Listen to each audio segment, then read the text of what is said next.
I'm Shane Nyland, and my co host is Blake Musser.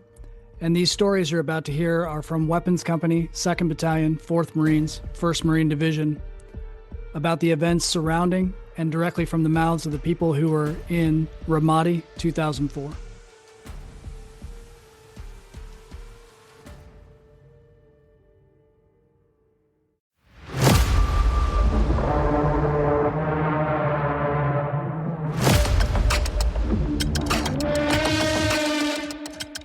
Fantastic. So, let's introduce yourself. Tell everybody your name, rank, and who you were with in 2004. Hi, Doc Contreras, Rudy Contreras. Was part of 2nd Battalion, 4th Marines, 5th Marine Regiment, 81 millimeter mortar platoon, Rainmaker. So was Weapons Company. I was the line corpsman. Nice, man. So what are some Contreras? Yeah, yeah. E3. All right, cool. Yeah, E3. And so going back to that, what are some of your first memories from back in that 2004 deployment, or even the lead up to it? Either one. Well, I joined the Navy, right? So I had no clue that I was going to be with the Marines. I had done over half my career. I'm still active duty right now, so just under 24 years, but over half my career has been with Marines. 2nd Battalion, 4th Marines was my first unit. Super apprehensive about what life was going to be like, even from the day to day. I mean, they prepare you as a FMF corpsman. They send you to what used to be called Field Medical Service School. There's two, just like beautiful MCRD. There's the Paris Island, and there's West Coast Hollywood Marines, right, or Hollywood style. I attended at the West Coast. I graduated, I think it was in August, and then I was in the unit by August of 2003. Oh, yes, 2003. I didn't realize you So joined. I don't know why, that I thought you joined us earlier than that. No, yeah, because I guess 2-4 just come back from the Oki deployment. That was Yeah. almost a year long. So a lot of disgruntledness, right? Because, I received what we call the shield, the caduce, right, that the corpsmen wear on their MARPATs. Mm-hmm. I actually received that the day that 1st Marine Division crossed the LOD from Kuwait into Iraq. So when Bush Jr. Launched that, that's the day I was still in school, so I hadn't graduated yet.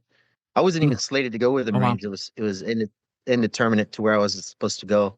I had a set of orders that unfortunately I'd lost because of just school stuff.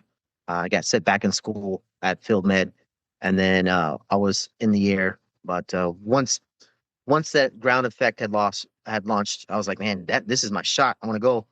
So I ended up going to 1st Marine Division. I showed up at where they like our monitor, but the internal, it's called Division Surge's office. I showed up there and I was like, hey man, who's going back into the shit? And they said, oh yeah, this unit here, they're just getting back from Okinawa. And I was like, okay, well, I don't know what that means, but sure, but I'll go with these guys. So initially I was attached to a golf company, and we executed Bridgeport. So I did mountain warfare training with Bridgeport. Got to know some of those cats, which was pretty dope. My first field up, almost died on an eye face. They're like, get up here, Marine. I was like, I'm not a fucking Marine. Help me. I had none of the training and none of that shit. They're just like, get your ass up here. I was like, somebody fucking pull me up. But yeah, it was very interesting. Super. I didn't know what I was getting to. Get back off of Bridgeport. And Doc Rakebrant was HM2 at the time, I believe, or HM3.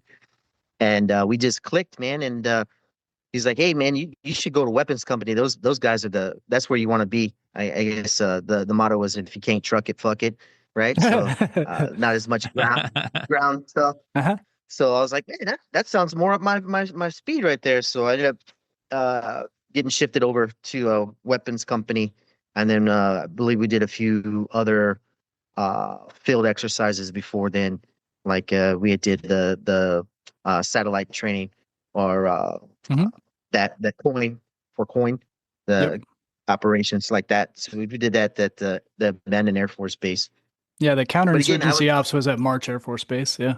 yeah, yeah, at March. So again, that's when I started to click with the guys. I really had no clue what was to be expected. All I know is that all I had ever heard was that if you were in the Navy, And if you were a corpsman and you were FMF, that once they started calling you doc, that's when they had respect for you. Other than that, it was like, hey, shitbag, or hey, sailor, or hey, squid, get the fuck over here, you know.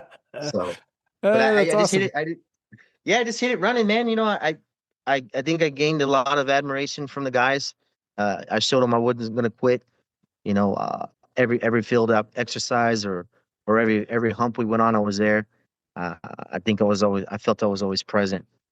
But going That's into that's 100% the true, man. deployment, You were a double yeah, doc from the beginning. You I weren't afraid to appreciate throw that. a. I remember some of those first humps that we went on. You were actually almost begging to grab some of the like a bipod or whatever to throw it on your pack to come along. And so, Yeah, yeah, it was anything to just to feel part of that. I mean, I came up from a pretty. I think if you're dumb and enlisted like we all were, right? Like you come up from humble beginnings, right? Or the mud, as they say. Either when you're enlisted, you're dumb and enlisted, but either you're running to find something or you're running away from something. And yeah, I was 23 when I joined, so by the time I got to the unit, I was already 25.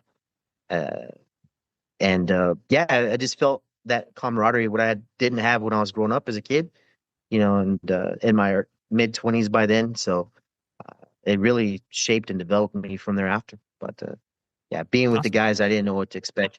I thought everybody was going to be shitting and pissing themselves in combat, but it was the total opposite, man. Everybody was getting it. So Dude, that's Very cool. good. Well, you said you felt like, or somebody had told you the first when people respect you, they'll start calling you doc. You remember the first time people started calling you doc? I think it was, man, I couldn't tell you. It was either in the field, Shane, or at March. But Yeah. I just remember, like Blake had mentioned, and it's like, grabbing the base plate, grabbing the bipods, or even when we had the line set up, shooting the guns. And it was just, yeah, it was just a rush, and that I haven't really felt that since, and it kind of became a problem a few years back. I was having a little lull in my career. I was stuck with the Navy, and but the Marines were there. Actually, Second Battalion, Fourth Marine was on my ship, and we're doing a MEU workup. And That's cool. yeah, it was just difficult because yeah, the surface guys is what we refer to them. They're on that other level. I mean, the Marines eat their young, but that's if you can't fend for yourself, they'll eat you up. The surface guys, they just eat everybody up. You Yeah. know. Uh, I appreciate that. I appreciate that. So you mentioned March. That would have been when that was like January timeframe. And then a couple weeks later, we get uh, we get our orders to head on out. What do you remember of our transition over to Ramadi? C-130. Was it a C-130? Yeah, I think it Yeah. was it So C-130 it's or actually C-4, a whatever. C-141 Starlifter is the actual model of that That's aircraft. Yeah. yeah, They it's the retired those C-141. after us. Yeah, For good so reason. well, I think we loaded up February, right? And then we broke Mhm. down in New Jersey, and we were on the Air Force Base. And of course, being with the Marines, we had to do a run, a moto run. So that was fucking nuts in the snow. I'm sure the Air Force really appreciated that. Um, but yeah, doing that, heading out there, even then, I was already caring for Marines. I had a Marine that I think he had strep throat, and he was SIQ, and we kicked him out of the hooch, and he was in his own little room. But I still remember caring for him. Uh, I don't remember his name, but yeah, I remember just caring for him and doing that. And I was like, man, is this what I have to do the whole fucking time? Pretty much, it was pretty much a lot of babysitting, and I'm sure I was babysat a bit myself. But yeah, I remember that it was getting there. I didn't when we landed in Kuwait. I was a few weeks there. I believe we were getting set up, Mhm. and it was hot as fuck, of course. And I just remember seeing like the army, and I was like, "Well, wasn't one of the army?" But I realized it was like the National Guard, and like these guys have like no fucking discipline. They're just walking around, just bebopping, and we're all preparing for what the potential could be. one of my fondest memories was on the grinder before we loaded up is our tap gear, like how it didn't have any names on it. And I was like, this is weird, right? Like, because it was all the digital pattern. Yeah. And I was like, they don't expect us to even come back. Like, we don't even get a name. And then we were even told not to put our names on things because, again, Mm-hmm. I don't feel the higher ups kind of understood or knew what was to come. But I think in the back of their minds, they knew. They knew what, in retrospect, when I look at it, being a senior enlisted leader, kind of like what they were preparing us for, right? And I don't think they anticipated even a lot of us even coming back. So that always kind of stuck in my mind is laying all those camis out on the grinder and spraying them with the permethrin for the bugs. And then getting in that C-130, loading up. And then I was fortunate enough to fly into Iraq. And then I guess the rest of them had loaded up, weapons company and all the other battalion had loaded up and they drove into Iraq. But yeah, I just remember my big trunk of medical gear that I had hoarded along the way. So that was pretty dope. But yeah, that's pretty much what I remember when we were heading in and getting prepared for that. When we had we were able to talk to Doc Bundy, and he had talked about that he had to also acquire a lot of medical gear prior to jumping over there. It sounds like that was your experience too, realizing that what you were getting kitted out for wasn't going to be enough. Yeah, and we have this thing called tactical casualty combat care, and the first thing is to the best preventive medicine is what they say is to oppress the enemy fire. When I was going through my medical training at Field Medical Service School, the tourniquet was actually the last resort, and subsequently, what we found out is it's the first thing you do. Yeah. And unfortunately, I found out the hard way. It wasn't on Marines, but it was on Iraqi casualties. But yeah, that tourniquet, I still remember being so proud because I had made one out of that muslin gauze. All you guys like to use them for your headbands and your face covers and shit. But I was like, that's my bandage. Hey, fuckers. But yeah, I remember that having to adapt and make tourniquets out of these muslin gauze and grenade rings and a stick. So yeah, that was a big thing because again, if you look at the casualties that the first string took, it wasn't really, it was bad, of course, but it wasn't like what we were doing with the guerrilla fighting. So, or the insurgent fighting with the IEDs and more of the explosive stuff. But yeah, that was the deal. I hoarded a lot of shit. So yeah, Mike actually came to me a lot, and we kind of fed off of each other because we really didn't have much when we went out there that first time. So. Yeah, I still remember being at March Air Force Base and being in like a modified medical class with you and some of the British guys that were going through stuff. And they started talking about, it was their medical guy, and they're like, yeah, you can make a tourniquet out of gauze. And then they were talking about treating a sucking chest wound by using the wrapping paper on a bandage and taping it on all sides. And I was like, and you look now at medical gear now, and there's easy pre-made windlace tourniquets that are way fast to put on. Same thing with sucking chest wound stuff. Like, it's a literal one peel and stick seal. Like, it's insane the amount of crap we were like, oh yeah, just rig it together with some duct tape, you'll be fine. Oh yeah, that duct tape is definitely your friend as a doc. But yeah, that's how it was, man. We were taught to be innovative in that sense. So yeah, whatever we could devise out of whatever means we had, we were authorized to use it. So yeah. Cool, man. And then you said you flew into Iraq? Yep. So I flew in. So you guys flew And then in probably to Al Assad, or did that's what somebody else said, but I'm It was not Al even Assad. sure. Yeah. And then how did you Yeah, get it was from Al Assad. Al Assad to Hurricane Point? 7 tons. Ah, Yeah, 7 tons. Which was, I mean, they weren't armored when we first got there. I think we all remember that. yeah. And that's another another reminder of I have is when we departed, like when we left and we drove to Al Assad, and fighting from a vehicle or fighting from the ground was a different thing. So our 0311 brethrens, right? Those guys, I I commend them on what they had to endure. A lot of that being in the back of a 7-ton, but that's one of my fondest memories was actually departing, headed to Al Asad from Hurricane Point. Yeah. Was loading the back of a fucking Humvee, and I'm like, oh shit, this is the worst place to be. Yep. Yeah. Do you think when you when leaving Camp Victory down in Kuwait, heading up to Al Asad, I can't remember. See, I don't remember.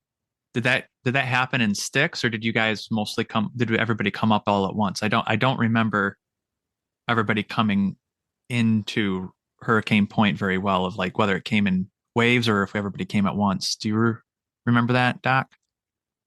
Well, I remember it was sticks. Like it was just sticks of us, and so vehicle commanders, and then drivers, and then gunners, 8 gunners. So would like to say it was the minimally manned for the vehicles for the movement down there. So I want to say it took them a little while to get down there. But remember, or if you recall, it wasn't heavily laden with IEDs then. So the movement was pretty minimal with contact. I don't think there was even an engagement from them crossing from Kuwait into Iraq. So, but yeah, Yeah, I mean, sticks is what I recall. when we drove up, because I was part of the element that drove up, there was one group out of all of the convoy, one group that had an IED go off, and someone got minimally wounded, like fine, didn't really need any significant treatment, wasn't evac'd. And then they took, I think, one set of pop shots, and it was like somebody had drove up and like fired out of a window and like drove off, and that was it. Like there was literally nothing. Yeah.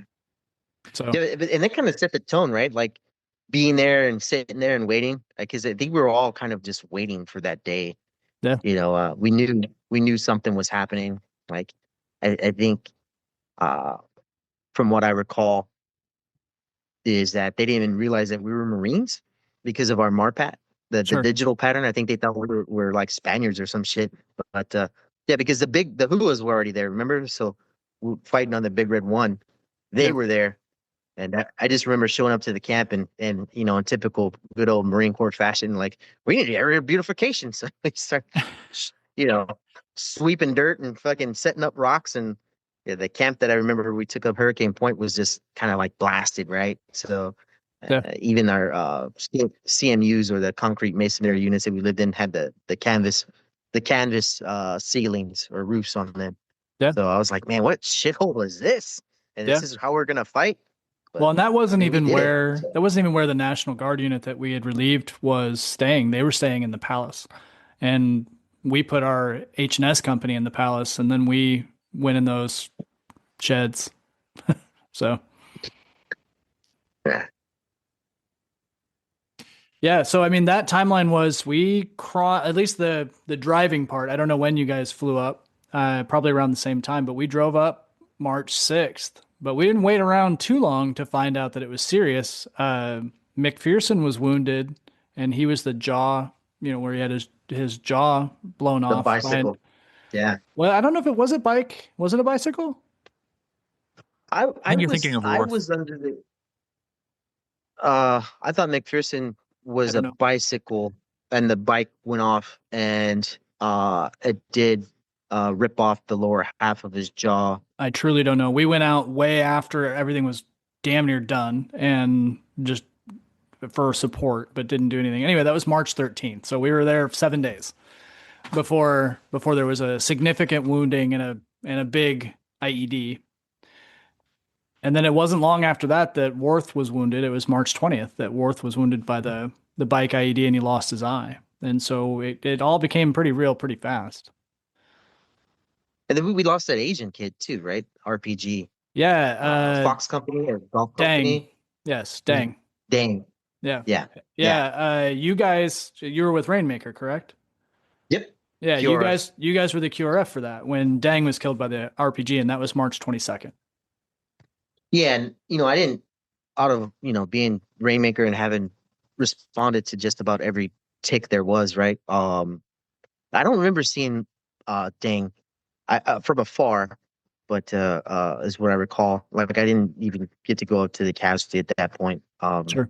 But yeah, that was like, oh shit, and it was like, is it gonna be? I think that was the most frustrating. Like, is it gonna be this whole time, just like little pop shots, or are we gonna be able Sure. to go and find someone? Yeah. Well, I mean, I guess that's a good question then. What was the first casualty that you remember treating? April. April was when I remember treating my first casualties. I think Okay. it was April 6th or Okay. 4th or 5th.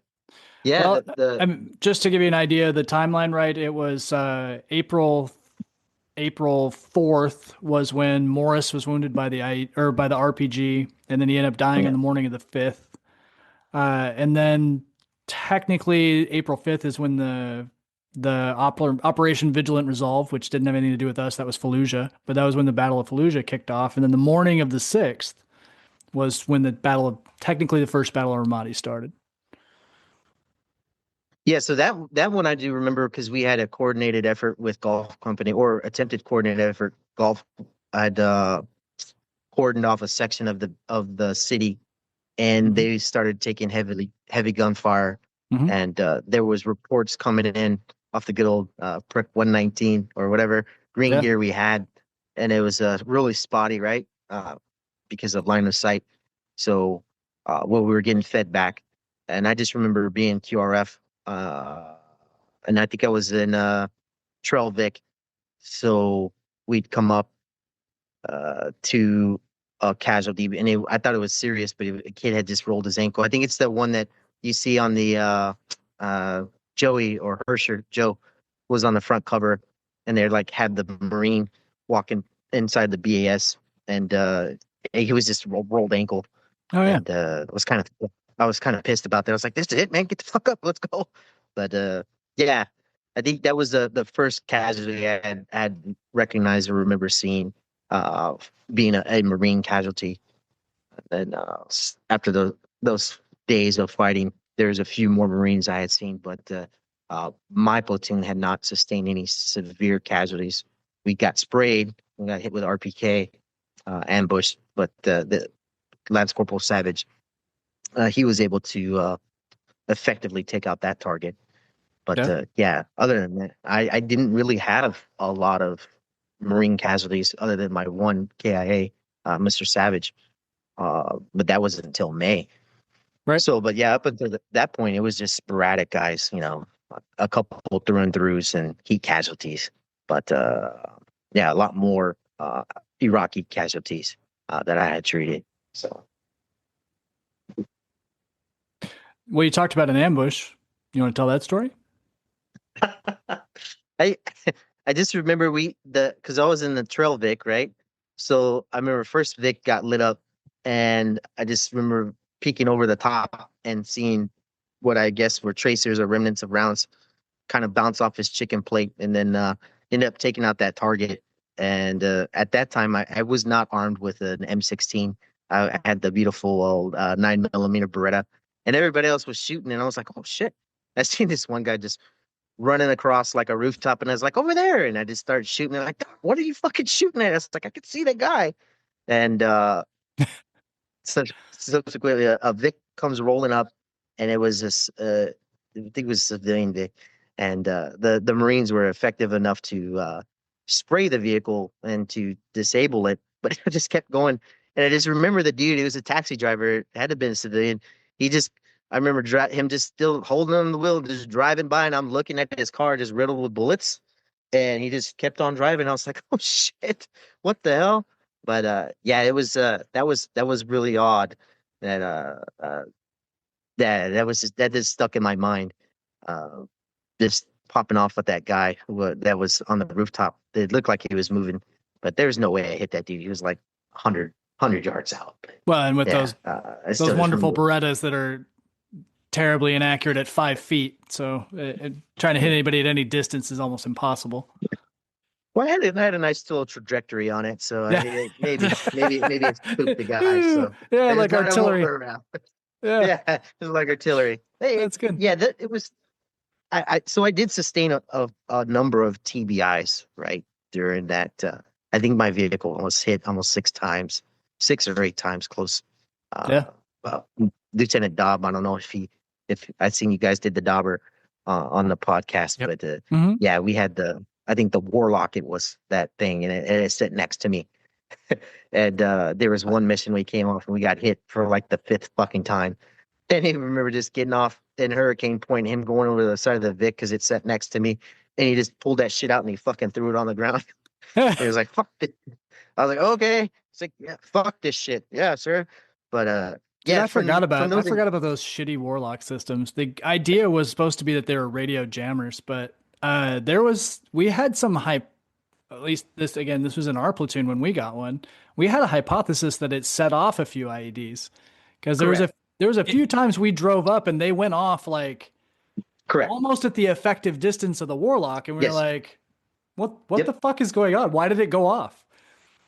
Until you said that, I had completely forgotten that, and that was exactly why Gunny Cook was like, and he also took it out because we were like, this is just setting them off, right? Like, well, because if you think about it, it is throwing out those signals, right? And it's supposed to jam them, but if it was a signal that was meant to actuate it, I mean, there you go. Yeah. I mean, it didn't take much to figure that out. So yeah, I just remember sitting next to that thing and humming, and I was like, "Oh, and then this ain't right," because I mean, we felt it set them off. So, but yeah, so my remembrance of those first few days of fighting were pretty intense. And again, remember, I didn't have a rifle, so everywhere I went, I had to follow and trace with the Marines. So I really had to, rely upon them and their ability to protect me. I remember KK Kuroda, he retired as a staff sergeant. He was here just actually last week. He's got his son's in Chesapeake, so not too far from me, but he retired in the Carolinas, so he drove up here with his wife and his new family to go pick up his son. But we were talking about it. One of my fond remembrances of was the good old ACOG, the 7 power scope, which every Marine gets issued now at the gate, but only a few select marksmen were supplied with ACOGs. Yeah. And I think it was during the 6th or one of those days that they were taking pretty accurate fire from an alleyway, and KK was firing, but his weapon wasn't cycling correctly. So I'm sure you all remember Mr. Hodges, right? Reagan. So Reagan walks over to KK and he's like, "Give me the fucking rifle." And these 2 Marines are fighting for a rifle to shoot the bad guys at the end of this alley. They're like, "Is this the way I'm going to die? Like, are we really fucking doing it right now? We're fighting over who's going to shoot the bad guys with the 7 power scope." Then Reagan gets over there. He couldn't figure the rifle out. I don't know. KK doesn't recall, but in those moments, but he ended up cycling through. They ended up fucking putting or suppressing the target. But yeah, it's just like, oh my god, these guys, we're fighting over this right now. Like, come on, man. But yeah, a lot of my is jumbled, because of the whole TBIs. But what I do remember is those first few days of just intense fighting. Some of it was house to house, being QRF and having to suppress the enemy and move into the homes there. So. Yeah, were you going into houses? Yeah, I was going into houses. Absolutely, I went wherever with your pistol. Yeah, with my pistol like this.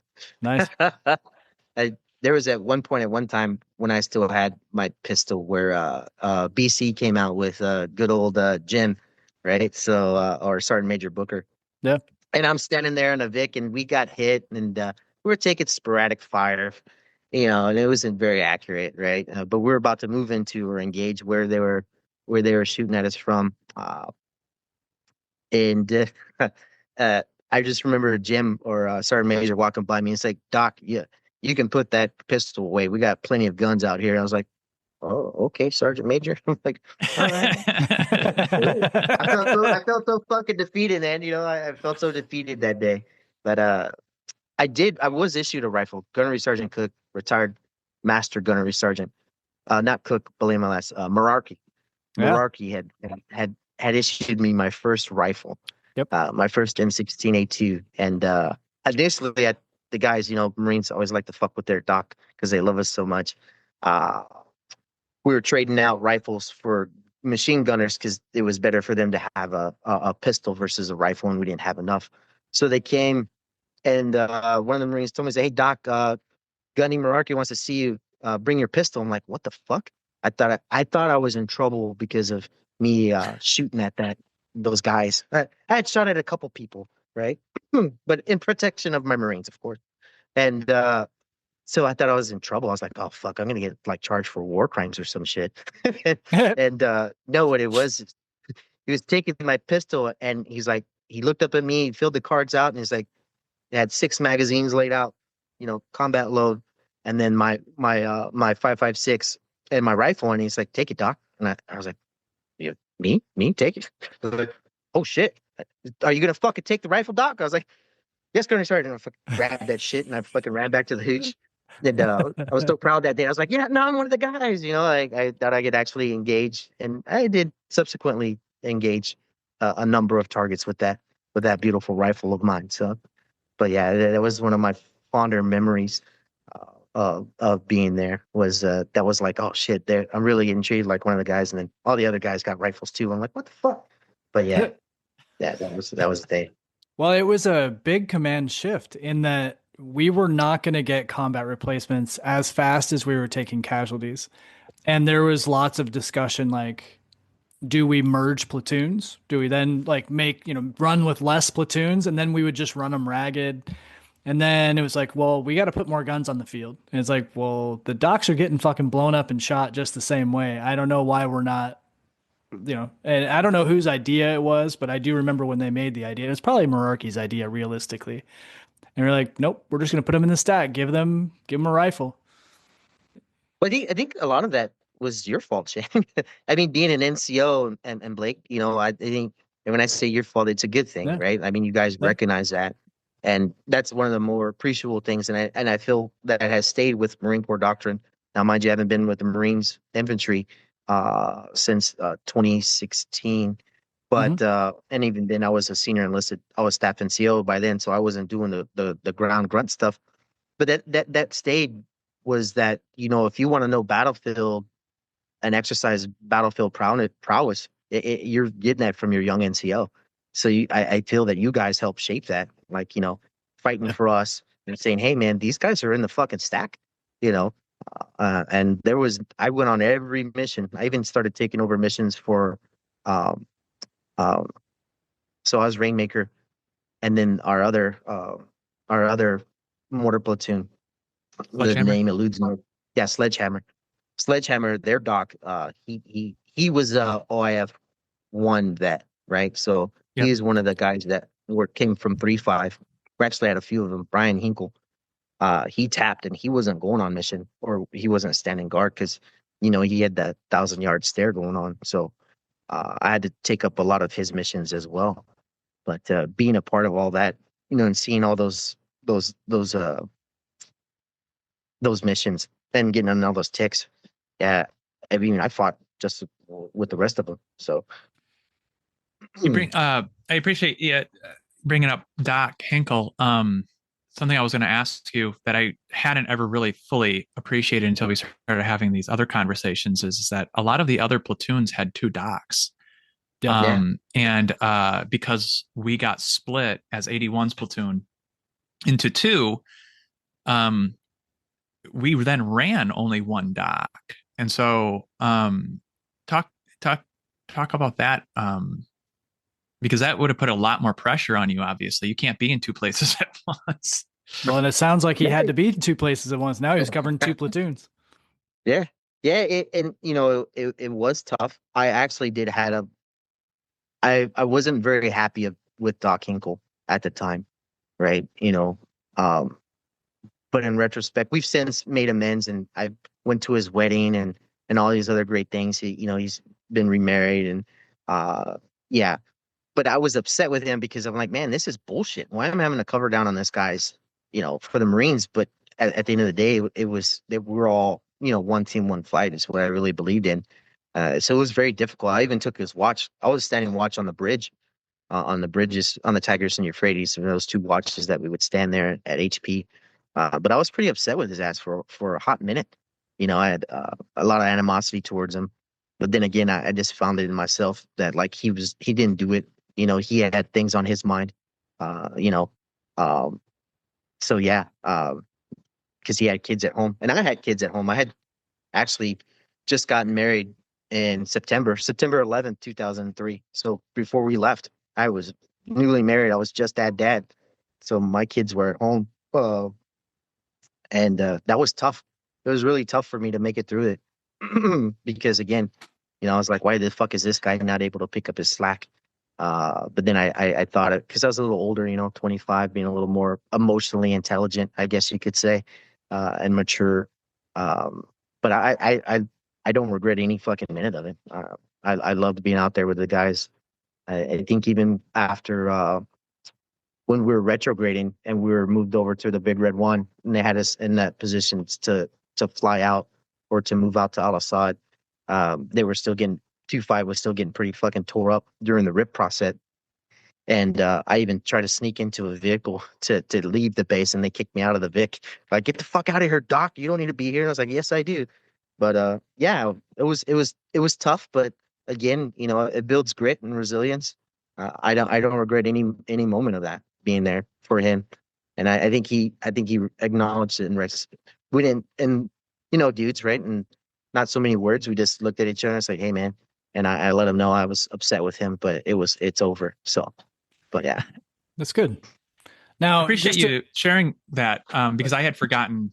I had there was like a couple half memories for me. I was like, I feel like Doc Contreras was out with us a couple times, but then it didn't make sense to me because I was like, well, but I had Doc Hinkle, and so I appreciate you putting putting to bed a couple of these weird memories that I had of you out on a couple of those missions, and it being very confusing to me. yeah, yeah. I was there. And it's weird because like there's a lot of pictures that I should have been in, but I wasn't in because I was always one place or the other. So I was always gone, right? So or with someone else.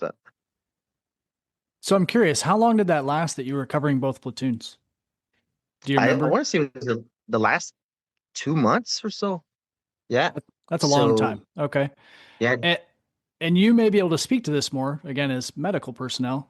Um, there was that place over on Junction City that was called Combat Stress Control. And we mostly all treated it like a joke. We were like, that's the funny farm room where they let you go in and play with blocks.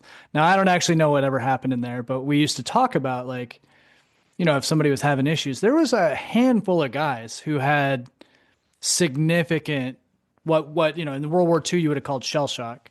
And it sounds like yes. maybe I didn't know this about Hinkle. I'm just hearing this story for the first time. But it sounds like that's what Hinkle had. What was the protocol? Did anybody help him out, or did he just sit and stew in his emotions? I don't know what happened. Well, he stayed there. Well, remember we lost Doc Nabby too. Yes, Remember they had for a the very different incident reason, but yes. on the bridge. But Yeah. yeah, and what in retrospect, I don't know per se what happened with Brian.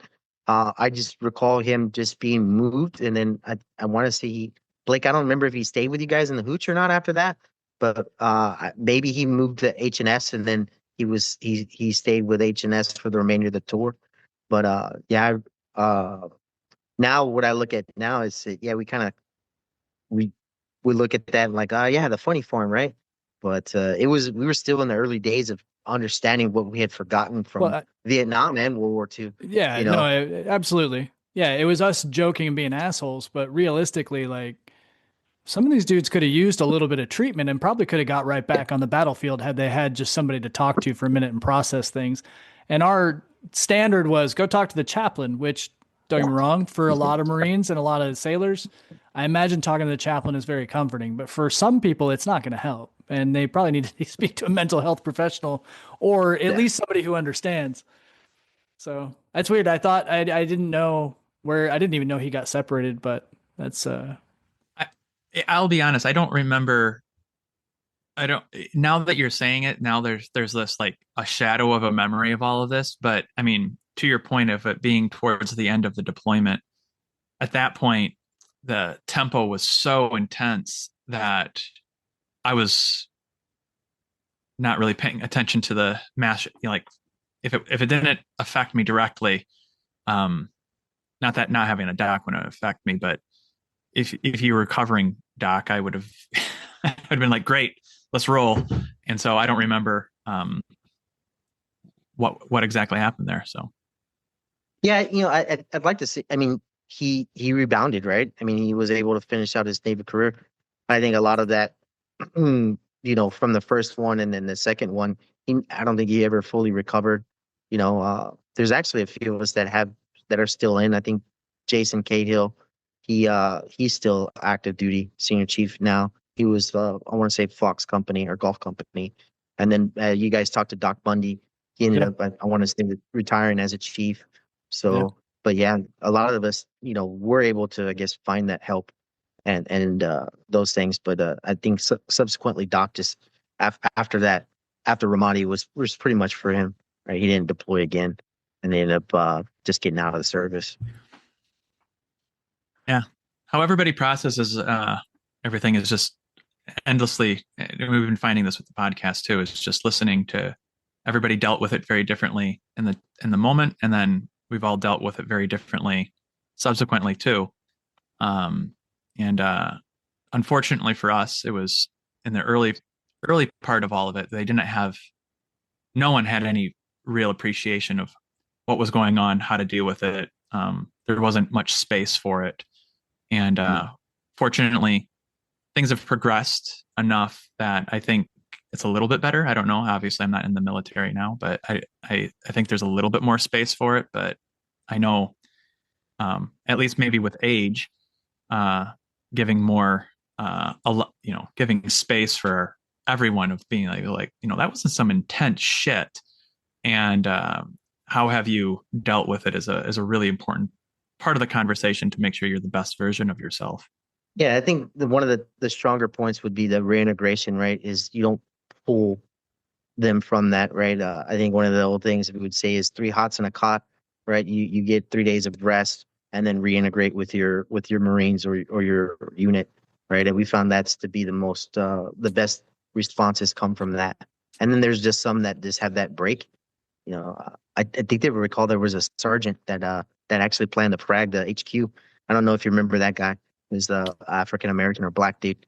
He was a sergeant, and I think Jen caught him singing psalms, or it sounds to me, being a medical professional now, no more like he was bipolar and maybe had a manic break, and that he was trying to kill. He actually had a plan to kill the Marines. I think one of his targets was Mr. Weiler personally. So, yeah, I don't know if you guys recall that guy or not, but he wasn't there very long. Yeah. I would not have been able to pull that memory up, but that's another one that, yes, I think I know who you're talking about too. Yeah. Yeah. Somebody else mentioned that story of somebody wanting to frag Weiler, but I didn't remember that either until somebody else brought it up. It's just not in my, it's weird how numb you get, especially towards the end of this deployment. And a lot of people have that like 2-line thing, like the Battle of Ramadi was the 4th, 4th, 5th, 6th, 7th, maybe the 10th. Like it's just these few days. And then after that, and it's like, well, not after that. Like by the time July hit, we were literally in a gunfight every other day, or every day for many, many weeks. And by the time you were covering 2 platoons, that's actually why I really asked when you were covering 2 platoons, is if you were covering it the last 2 months, not only was it 130 degrees out on the pavement, and a lot of dudes were dropping from heat casualties, so I imagine you were sticking IVs in people every fucking day. But also, we were doing cordon searches every week or 2. So those were 8 to 12-hour ops where you're out in the heat, kicking down doors and searching houses all fucking day. And a lot of times those ended or started with gunfights. And then every other day was gunfights. And I mean, I'm looking at my list right here is like July 14th, the advanced team was attacked. Captain Rappacolt got burnt. Right after that, the next big thing was July 21st. OP Library got blown down. There was that huge fight at Saddam's Mosque. There was a big, huge eruption in the south of the city. I could just keep going, but there's engagements every week basically were large 12 to 14 hour engagements where people were out. Yeah, and again, I was there for, I want to say, all of those for the most part. and it was difficult. I feared the most was, I mean, I'm sure you recall taking friendly fire from the army, was that crossfire. Yeah. You know, we'd come into their position as we're moving into our cordon, and these guys got fucking sandbag things set up, opened up MREs, just laying there chilling. You know, and I think there's a memory I have of a Bradley just turning on to, I think, a little group of insurgents try to enter into a cordon, and then it just fucking smoked them. And then they just packed up all their gear and left, right? And they left the rest for us. But yeah, I think the longest I can recall is maybe 13 hours in ticks, right? So maybe the longest gunfight, like straight gunfight, with 8 hours between kicking in doors and then snatching up people. But yeah, that was probably 13, 14 hour days, 16 hour days. Yeah. Did you have any difficulty keeping dudes going for those? Uh, hmm, no. You know, it, I feel when you're there, a lot of it is, everyone comes in, like I said, dumb and enlisted, right? Running from something, running to be something. I think everyone really held on Yeah. because of everyone else, right? The shenanigans and shit that we would do, like you mentioned, the crazy hooch stories, right? So, um, but yeah, I feel strongly everyone stuck to it. The only one that we had was Mr. Stickle, and Stickle was a peculiar fella, right? He's still dealing with his traumas, and a lot of his traumas now that I know, again, in retrospect and being more mature and having been in medicine for this long, he had a lot of unaddressed traumas prior to the military. He was actually a drug pop, so he popped on a urinalysis, and we ended up taking him anyways. And to me, I was like, well, is this the kind of Marine we want to be with? Like, he's on drugs or whatever. But he ended up being a fierce warrior and a fighter, even though he did some dumb shit when we were there. But no, other than him, like all the guys, they stayed in the fight. You know, they stayed in the fight, and I believe it was for the guy to your left and to your right. It wasn't for nothing else, and no one really wanted to go. Right, every time I can still remember map platoons getting QRF called up, and pardon you guys switching out trucks in last minute just to mob up and go out the fucking wire, right? And I was like, that's the kind of shit. So I personally did not know anyone that didn't want to leave and go out and fight for each other. Yeah. 100%. I think one of the things that as we've had these discussions, I keep going back to that we were just so incredibly fortunate for, and you, Doc, you outlined a lot of it. But I think it's important to also say that our officer corps also wanted to fight, and it really, really helped, because unless you were on camp guard, and even when you were on camp guard for that week, if shit went down, people rolled out. It wasn't, people weren't, being like, man, I hope we don't have to go. It was like, let's, let's fire up the trucks and let's roll out, even if it was you're on the opposite schedule. And as Nyland was saying, and you were saying too, it's that we were all friends. We were, weapons company was a decent size, but we all knew each other really closely, and we wanted to go. Both we wanted to go take the fight to the enemy, but we also wanted to make sure that our friends got back safely. Yeah. Yeah. And I have one. You talk about officers, Lieutenant Dobb, he was my guy, right? So we're only a few months apart in age, and I didn't realize that. And it's kind of like was that Saving Private Ryan, where everyone's trying to figure out what the captain did in his prior life, Yeah. What was that's kind of how I looked at Derek, right? It's like, what did this guy do? Because he was always so calm and reserved, and being a senior enlisted guy and having been to combat subsequently after Ramadi, and being in the position of being in charge of personnel and their true livelihood, or they're going to return home. I could not understand the immense amount of pressure or stress that man was under, or that Marine. And I remember it came to a head because they were running that little mission. Jim was his little crew of man dresses. And I remember the bearded ladies. The bearded ladies. I remember him getting into it with Sergeant Major at the time, Booker, because they wanted to utilize us for a night mission. And Yeah, he just wasn't fucking feeling that or having it. And I thought we were going to lose him. I thought Kennedy was going to put him up on paper and take him out of the platoon. And I think that was a discussion with all of us that because he's like, fuck that. Our guys aren't. We're not leaving the fucking wire. I'm not gonna put my men in this position to go out there and so you guys can get your rocks off. But yeah, that officer. If it wasn't for him and his perseverance, what he'd gone through, I don't think a lot of us wouldn't be here today. So thanks for mentioning that. That's a big one. Yeah. So I want to kind of bring us back to the fact that you were kind of running solo as often as you were. What do you remember of the differences between the two platoons? Did you see it? Did you see a difference between how Sledgehammer ran and Rainmaker ran? Well, I mean, Sledgehammer pretty much had Sergeant Major or now Sergeant Major Cook. That dude's still right. No. Right. Staff Sergeant Cook. Yeah, Staff Sergeant Cook. And Dobb was for, Rainmaker. It was that difference between the mindset of Staff NCO or Staff NCO Corps and then Officer Corps, and the way they fought and the way that they moved the platoon was a lot different, and the way we even to, learning, knowing about the good old OSMIAC and BAMSIS, right? Those good old things is in retrospect and having talked about those battles and worked through them, because it really gave more insight. And of course we talk shit about, Sledgehammer all the time, right? We always called you guys the B team, but I was like, hey, I'm over there with the B team. But no, it was just it was a different group of personalities, right? But they still fought just as fierce, right? And would not take anything away from the Sledgehammer. But there was definitely a difference. I felt the difference. The energy was different, right? It was a different line of NCOs, a different style of leadership. So when it came to engagement and reactiveness, there was a difference.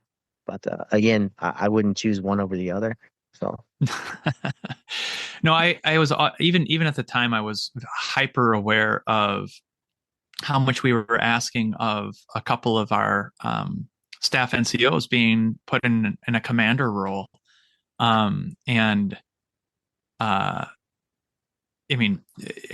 think you kind of were touching on it, the idea that, fortunately the Marine Corps structures itself in a way that says, everyone's a leader and we're going to teach everybody how to command and control that, even though, as an NCO, you might have to be in charge of the platoon if shit goes sideways.